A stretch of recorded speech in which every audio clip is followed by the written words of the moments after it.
Сәлем достар, мен YouTube каналыма қош келдіңіздер. Бүгін сіздерге Canva сайтын таныстырып өтетін боламын.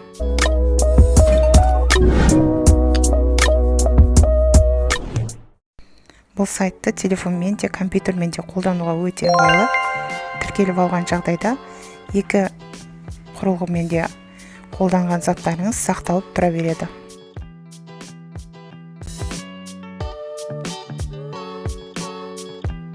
Бұл сайтта сіз әртүрлі шаблондарды қолдана отырып, өзіңіздің креативтілігіңізге қарай жұмысыңызды жасай бересіз. Сайтты қолдану үшін біз регистрациядан өтуіміз керек. Мынау оң жақ жоғарыдағы зарегистрация дегенді басып, тіркеуден өтеміз. Тіркеуден өткен кезде бізде Google аккаунт және Facebook аккаунт екеуін біреусімен тіркеле аласыз. Мен өзімнің Google аккаунтым болғандықтан Google аккаунтпен тіркелемін.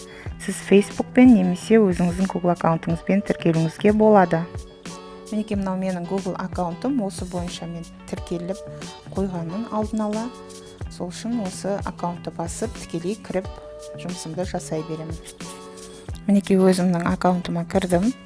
Canvaға осылай шығып тұрады. Оң жақ жоғарыда сіздің аты жөніңіз тұрады. Ал мына сол жақтағы бағандарда шаблоны деген жерде барлық шаблондарды табуыңызға болады. Соны басу арқылы мына жердегі өзіңізге қажетті жұмысқа керекті шаблондарды осы жерден таңдап, солармен жұмыс істей бересіз. Шаблондар бөлімінде көріп тұрғандарыңыздай логотиптен бастап барлық шаблон түрлерін табуыңызға болады. Логотипте жасауыңызға болады, әртүрлі сертификаттар, видео, презентациялар, сонымен қатар ағылшын тілі мұғалімдері воркшиттерді де осы жерден табуыңызға болады.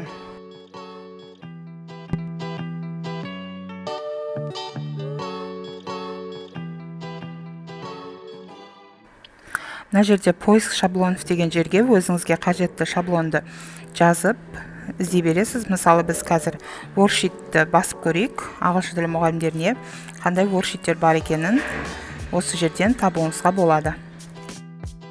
Мінекей воркшиттің барлық мыңдаған түрлері шықты.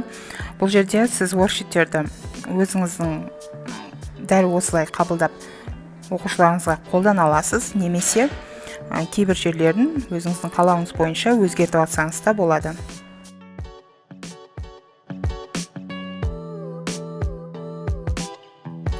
Мысалы, мына воркшитті көретін болсақ, бұл воркшитте word search екен, яғни әріптерді, сөздерді табу керек. Бұның көріп тұрғаныңыздай 3 бет екен. Ортасында біріншісі цветной, екіншісі черный-белый, үшіншісінде жауаптармен сізге берілген.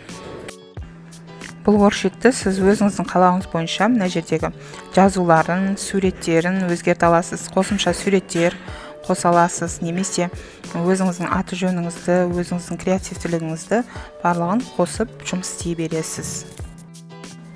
Сонымен қатар бұл жерде тек қана тегін материалдар емес, ақылы материалдар да бар. Мінекей мынандай ақылы деп тұратын материалдарды сіз сатып алып қолдансаңыз да болады.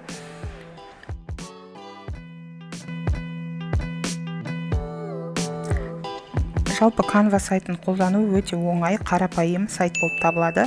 Мұғалімдерге де, студенттерге де барлығына өте қолайлы сайт болып табылады.